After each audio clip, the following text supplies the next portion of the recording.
Just to preface this by saying this isn't any kind of a view grab or sensationalist attempt to just get lots of views. If you don't know me, I'm Rob Chapman. I own a guitar company called Chapman Guitars. I've worked in the music instrument retail, distribution, manufacturing industry for about 15 years now.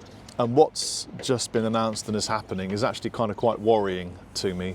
I have lots of friends that work in this industry, including myself. I'm going to talk a little bit about what's happened, and then I'm going to ask a couple of really simple questions. And I'd love to hear your comments and points of view on this situation. So just to bring you up to speed on what's just happened, it was announced, I think late last week, that GAK in the UK is closing its doors. They reached out last minute trying to find a buyer, couldn't find one. They've gone down. A legendary guitar store in England. Everyone knew GAK in Brighton. Started off in the mid-90s as a market stall selling second-hand guitars. Turned into a huge permanent fixture in the lanes. You couldn't miss it. This great big sort of orange and yellow guitar store. And it almost sort of led the way in online guitar stuff, roughly similar time to kind of Andertons.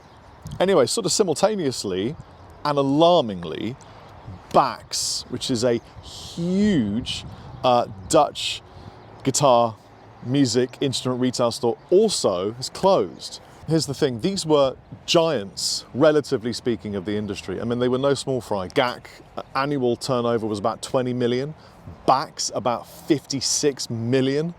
These guys were massively turning over stock. And obviously, you know, turnover is vanity, profit is sanity. We all know that in business. But it represents a giant chunk of the industry vanished. You know, if they had combined forces, that's like 75 million turnover a year. It's a big, big deal. Let me sort of start by saying, you know, huge commiserations to the literal hundreds of people who have now lost their jobs, some of which I know. It's awful.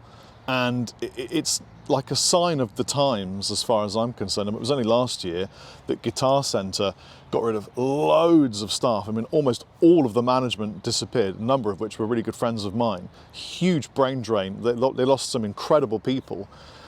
It's like the industry is shedding stores vastly, and I'm a bit concerned what we're going to end up with is kind of a global monopoly of like 3 or 4 mega corporate giants that will take over the planet, and gone will be the sort of local mom and pop, or even the sort of larger versions of what mom and pop stores were. That's not to be disparaging of my friends at Thomann, Andertons, Sweetwater and Guitar Centre who do fantastic work, but I do feel like we're missing a trick if we don't have that local store in your big town, city that can support the local infrastructure and get new guitar players out there and playing. They need a place to sit down and try gear, or we're not going to have new guitar players buying equipment in the future.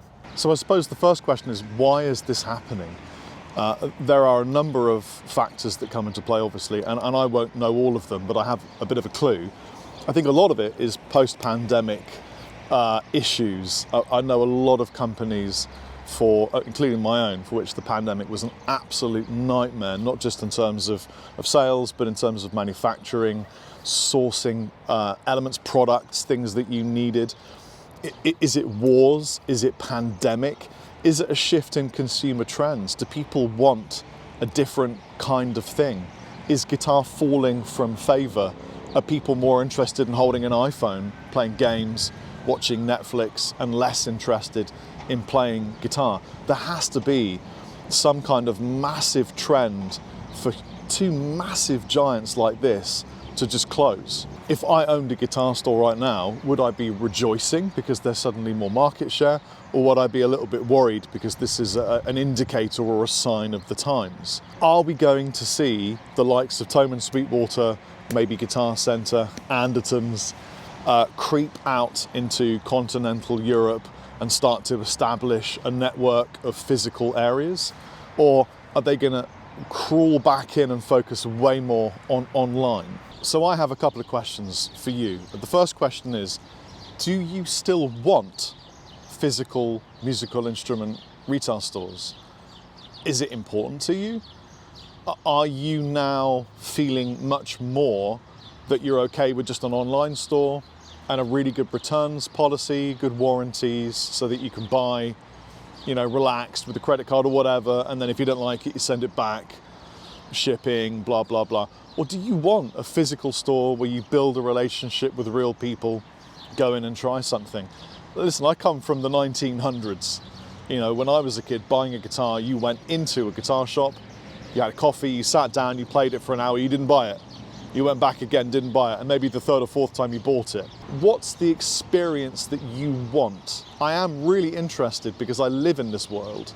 So do you want to sit in a store or do you want to buy online? So look, most of you probably know me from the Andertons product demonstration videos, or maybe the Thomann demonstration videos, or whatever, product demonstration content. My last question to you is really simple. What could they have done differently? What do you want more from musical instrument retail? Maybe you're not a guitar player, keyboard player, whatever. What do you want more of? And I suppose almost more importantly, what do you want less of? Do you want more interactive content? Do you think guitar stores should go live, for example? I don't think many of them do that.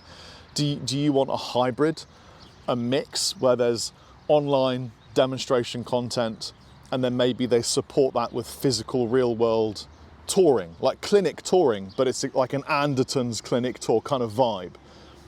What do you need from a store to make you feel engaged, to get you excited about musical instruments? What can we do to reinvigor the musical instrument market? Who's going to save the guitar market, and why is it Sleep Token? I'll tell you why, because they're amazing. Youngblood too. What can we do to inspire younger people to pick up a guitar and start playing, or pick up a keyboard or a bass or whatever? We need to think about it, because from my perspective, 50 this year, it really looks like young people are not getting into instruments, and we're seeing a decline in sales as the people who used to play become older. I hope that isn't the case. I've been Rob Chapman. Take it easy. Chappers out. And bring shadow to the light.